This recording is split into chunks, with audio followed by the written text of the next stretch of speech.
Alright, I thought I'd do a review on my Lost Creek kayak. I haven't seen a lot online about it, so I thought I'd just kind of share what I've experienced, what I like, and the one little minor thing I don't like.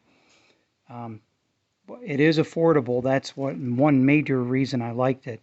It's a 10-footer, so it fits in my truck really well when I'm not on the trailer.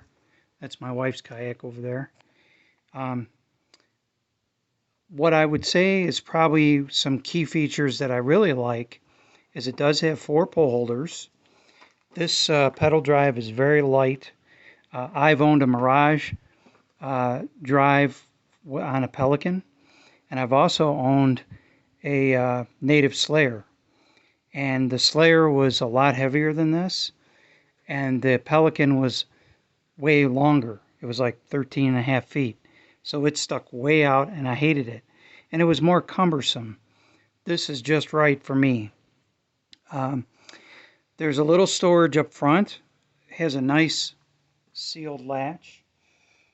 It has another one in the back to raise and lower the rudder, which I really like because then when you go to put it in your vehicle, you're not scraping the bottom. My Native Slayer, the rudder's on the bottom, and when you lift up, you got to be very careful that you don't bend the heck out of your rudder.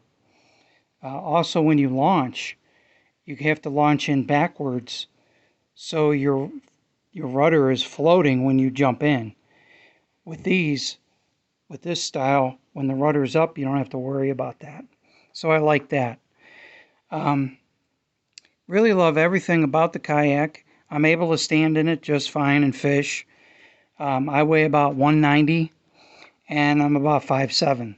So the weird thing I'll tell you is that water gets in the pole holders. So when you lean over, let's say you're going to wash your hands in the water, or you're grabbing a fish,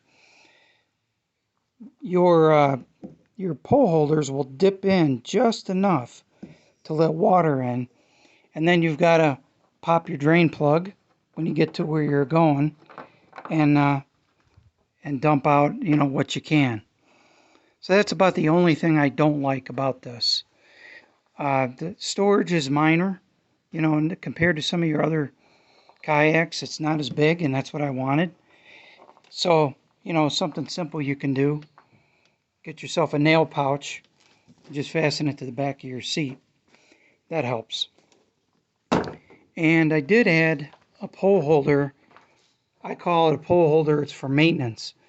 I put my pole in this when I'm ready to change out whatever I have on my line.